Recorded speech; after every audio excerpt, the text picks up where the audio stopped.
बात है मई 2014 से पहले की। भारतीय राजनीति में लाल आंखों ने एंट्री मारी थी। चाइना के साथ उनकी इन जो हरकतों के खिलाफ आवाज उठानी चाहिए थी। लाल आंख कर करके चाइना को समझाना चाहिए था। हर एक देशवासी ने इन लाल आंखों के चमत्कार पर जमकर भरोसा किया, मगर फिर ये लाल आंखें दिल्ली में देश की सबसे बड़ी गद्दी पर बैठ गई। गद्दी क्या मिली, आंखों की ललई जाती रही, और ललई तो छोड़ो, शर्म भी जाती रही। जिस चीन को लाल आंखें दिखाने की बातें की जाती थी, उस चीन से 4 बार मुलाकातें कर ली गई, और हाँ, 5 बार तो मुख्यमंत्री रहते चीन दर्शन कर चुके थे जनाब। यूं समझ लीजिए, चीन से प्रेम गहरा ही नहीं, बहुत पुराना भी है जनाब का। इस प्रगाढ़ चीनी प्रेम ने सबसे बड़े देशभक्त सरदार पटेल की मूर्ति का ठेका तक चीनी कंपनी को दिलवा दिया।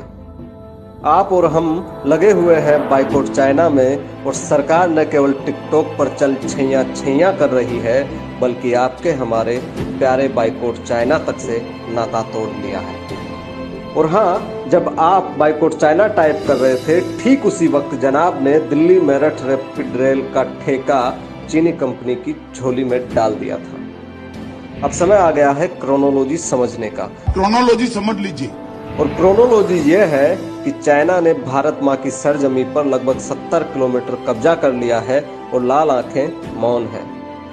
चाइना ने हमारी सरहद पर पक्का निर्माण कर लिया है, और लाल आंखें मौन है। चाइना ने भारत माँ के अस्तित्व को ललकारा है, और लाल आंखें मौन है। समझना मुश्किल नहीं है कि लाल आंखें मौन क्यों हैं। इश्क का मामला है, और देश पीछे छूट चुका है।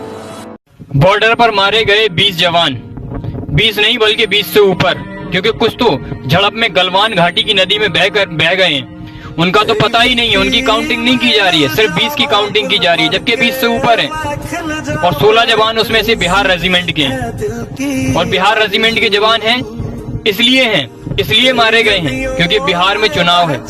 अब बिहार वालों से कहा जाएगा कि हम इन 16 जवानों की मौत का बदला लेंगे, चीन को लाल आंखें दिखाएंगे, तुम हमको वोट दो। तुम परेशान मत हो भैया, तुम्हारी सारी राजनीति, सारी क्रोनोलॉजी समझ में आती है कि तुम चाहते क्या हो। तुम सेना की लाशों पर अपनी सत्ता की रोटियां सेकते हो।